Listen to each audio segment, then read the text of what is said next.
Good evening dear students. आज का हमारा टॉपिक है पास्ट कॉन्टिन्यूस टेंस। इससे पहले के वीडियो में हमने पास्ट इंडेफिनिट के बारे में अध्ययन कर लिया है। आज का जो हमारा टॉपिक है वो पास्ट कॉन्टिन्यूस। अब सबसे पहले मैं आपको बता दूं कि एक्चुअल में कंटिन्यूस टेंस है क्या। कॉन्टिन्यूस का अर्थ होता है, कंटिन्यूटी से वर्ड बना कंटिन्यूस यानी लगातार। कॉन्टिन्यूस टेंस में ऐसे एक्शन आते हैं जो पास्ट टाइम में किसी पर्टिकुलर टाइम के ऊपर घटित हो रहे थे। जैसे मैं कल घुड़सवारी कर रहा था, मैं स्विमिंग कर रहा था, किसी एग्जैक्ट टाइमिंग बताएंगे उस समय के ऊपर क्या हो रहा था, यानी रनिंग में कोई काम चल रहा था, वो आते हैं पास्ट कॉन्टिन्यूस के अंदर। सबसे पहले इसके कुछ कीवर्ड्स या एडवर्ब्स देख लेते हैं। एडवर्ब्स इसके हैं जो प्रेजेंट कॉन्टिन्यूस के थे उसी के अंदर थोड़ा सा चेंज हो गया है। जैसे उसके अंदर था एट दिस टाइम, तो इसके अंदर हो जाएगा एट दैट टाइम। दूसरा मैं मेंशन करूं दिस मोमेंट था तो हो जाएगा दैट मोमेंट। और दो जो इसके बहुत इंपॉर्टेंट हैं, जिनको हम एडवर्ब्स तो नहीं कह सकते लेकिन वो WH वर्ड भी हैं, उनको आप देख सकते हो। ये इसमें कंपलसरी काम में आएंगे, व्हेन एंड व्हाइल। ये दो वर्ड आपको समझने हैं। ये पास्ट कॉन्टिन्यूस के अंदर इन दो शब्दों की बहुत ज़्यादा भूमिका रहती है। कोई भी एक्शन होंगे तो जैसे मैंने एक सेंटेंस बोला कि मैं कल अंग्रेजी पढ़ रहा था, तो ये सेंटेंस हमें थोड़ा सा अधूरा सा लग रहा है। इससे हमें पूर्ण ज्ञान नहीं हो रहा कि मैं कब पढ़ रहा था। तो इसको थोड़ा पूरा करने के लिए जैसे मैं इस सेंटेंस को ये कह सकता हूँ, मैं अंग्रेजी पढ़ रहा था जब मेरे पापा घर आए। तो ये आगे जो जब मेरे पापा घर आए, ये सेंटेंस बनाने के लिए फिर हमें इस व्हेन की जरूरत पड़ेगी, तब हमारा सेंटेंस पूर्ण रूप से अर्थ देगा। अन्यथा हम नॉर्मल सेंटेंस ये भी कह सकते हैं, मैं पढ़ रहा था, मैं खा रहा था। ये ग्रामेटिकली तो सही हैं लेकिन इनके अंदर कोई सेंस नहीं है। इसके अंदर हमें कोई कंडीशन जोड़नी है कि आप कब खा रहे थे, कब दौड़ रहे थे, कब पी रहे थे। तो हमारा सेंटेंस तभी पूर्ण अर्थ देगा जब हम उसके अंदर आगे व्हेन लगाकर कोई कंडीशन लगाएंगे या कोई पर्टिकुलर टाइम बताएंगे। ऐसे ही हमारा दूसरा वर्ड है व्हाइल। ये जब की कार देता है। ये जब आएगा यूज में तो हमारे दो डबल सेंटेंस होंगे, उनको कनेक्ट करने का काम करेगा। जैसे एक सेंटेंस हम कह सकते हैं कि मैं पढ़ रहा था जबकि मेरी बहन खाना पका रही थी। तो I was reading and my sister was cooking. तो ये दोनों जुड़ जाएंगे, किससे जुड़ेंगे? व्हाइल से। तो इसका बीच में यूज हो जाएगा while my sister was cooking. तो ये तुम्हें सेंटेंस में दिख जाएं तो तुम्हें मानना है कि वो टेंस कौन सा होगा? पास्ट कॉन्टिन्यूस होगा। ये इसके कीवर्ड्स हैं दो मेन पहचानने के। अगर पास्ट कॉन्टिन्यूस एग्जाम में आता है तो वो या तो व्हेन देंगे या व्हाइल देंगे, और हमारा सेंटेंस सिंगल ना होकर के इसके अंदर भी डबल होगा। चलो अब हम इसका सेंटेंस पैटर्न्स देख लेते हैं। हम इसका यूज देख लिया है, कब होता है, कैसे होता है, क्या इसके एडवर्ब्स हैं। अब इसका नॉर्मल सा जो सेंटेंस पैटर्न है, सबसे पहले जो हम करते हैं इसके अफर्मेटिव सेंटेंसेज। अफर्मेटिव सेंटेंसेज बहुत इजी है। इसका सेंटेंस पैटर्न है सब्जेक्ट प्लस वाज या वर प्लस V4 प्लस ऑब्जेक्ट। तो इसके अंदर हमारी जो हेल्पिंग वर्ब्स हैं वो आएंगी वाज और वर। इनका मैं मेंशन कर दूं कि वाज किसके साथ यूज करेंगे और वर किसके साथ यूज करेंगे। वाज आएगा ही, सी, इट, आई या नेम।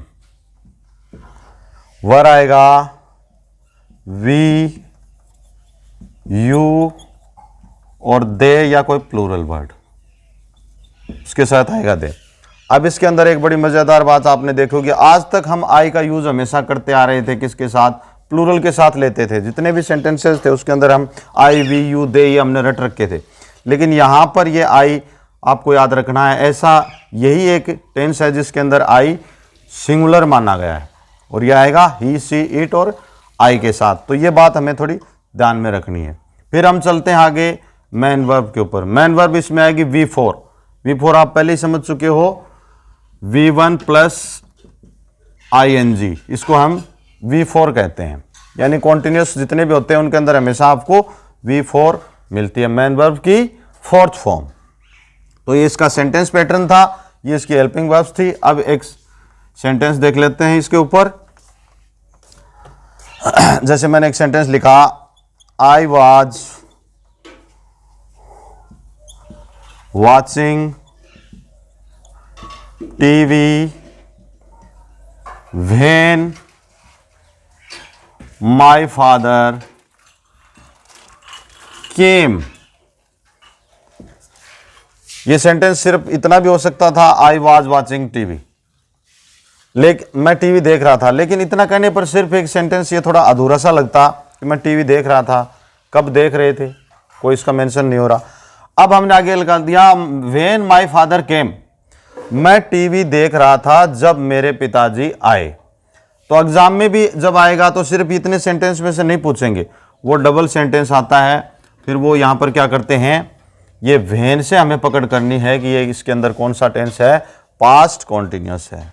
तो फिर यहाँ पर वो वाच दे देंगे कोष्टक के अंदर वर्ब और ये खाली दे देंगे और इधर आपको व्हेन ये सेंटेंस मिलेगा। तो आप तुरंत समझ जाओगे कि व्हेन के बाद हमेशा तुम्हें दिखेगी V2।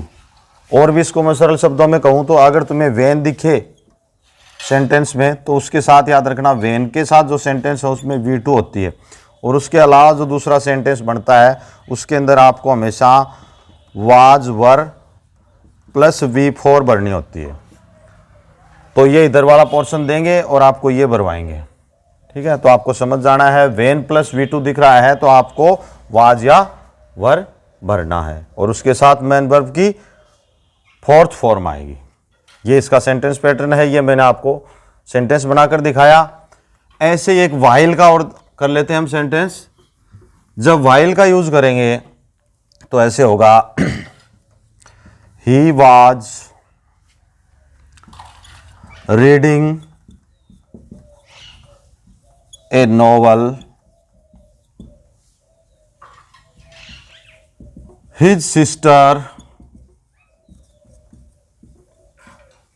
was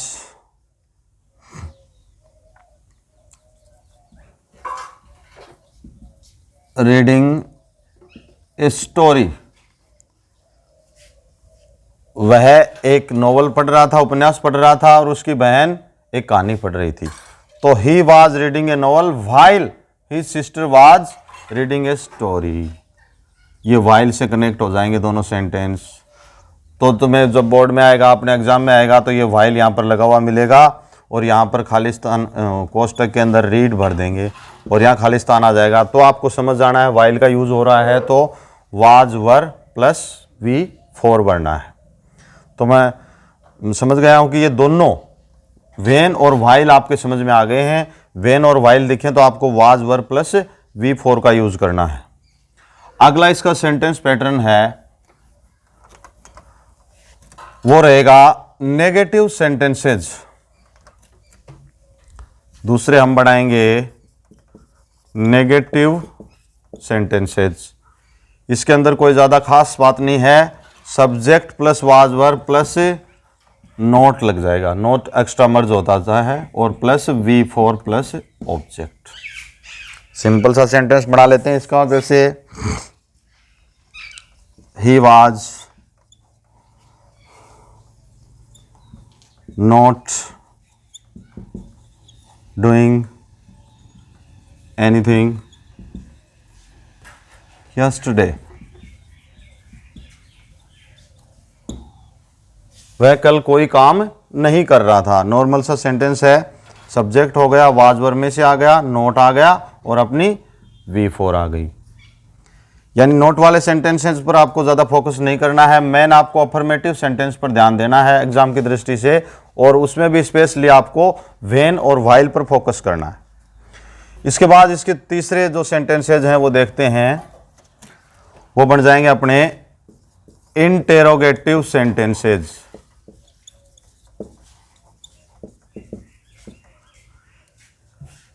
ये हमें जितने भी हमने आज तक टेंस पढ़े हैं सब के अंदर आपको पता है दो तरीके से करते हैं इनको हम। पहला हमारा वही तरीका रहेगा, हेल्पिंग वर्ब से शुरू होने वाले,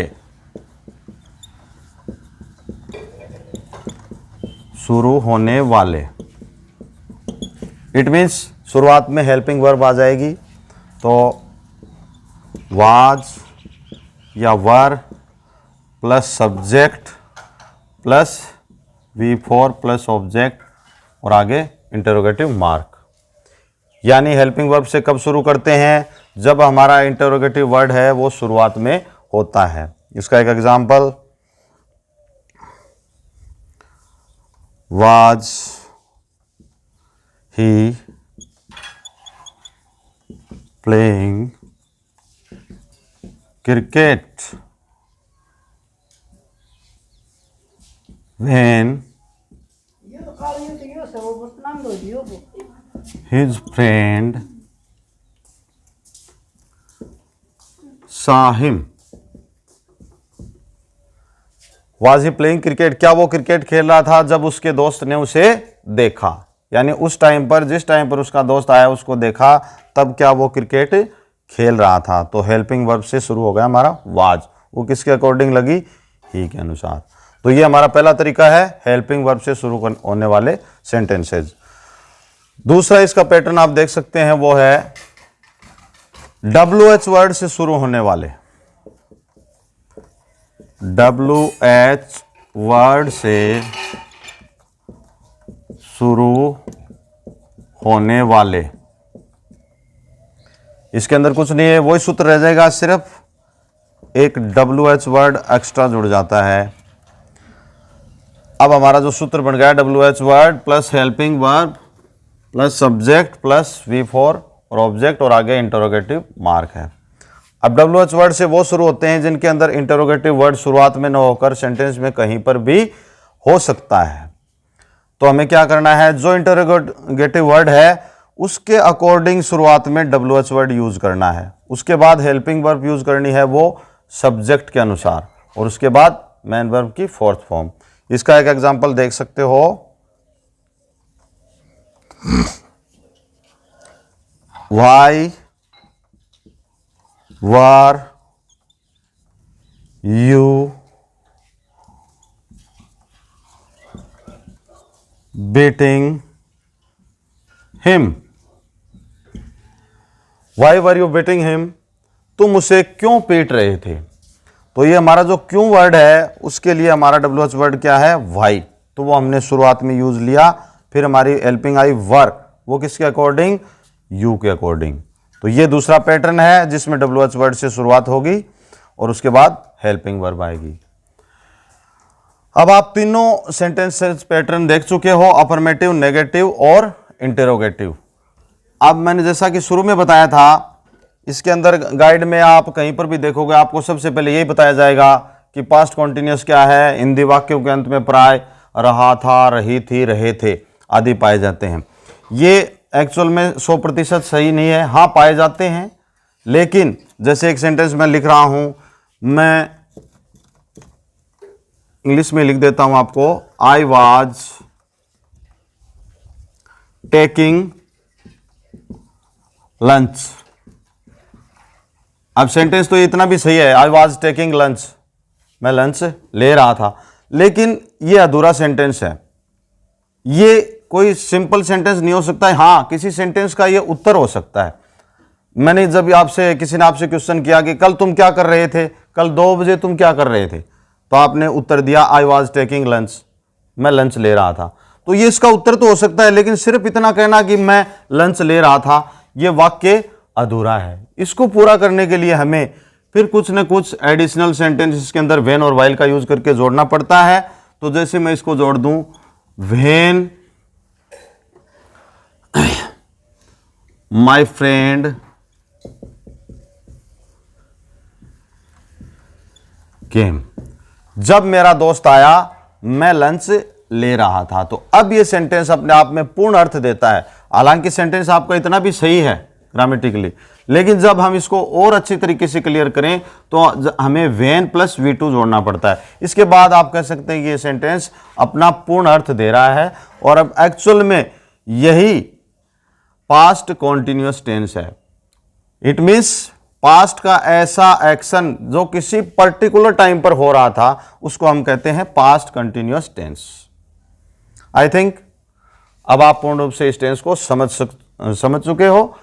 अगले वीडियो में हम पढ़ेंगे पास्ट परफेक्ट, वो और भी ज्यादा इंटरेस्टिंग होने वाला है, तो उसको देखने के लिए अगला वीडियो जरूर देखें। Till then bye.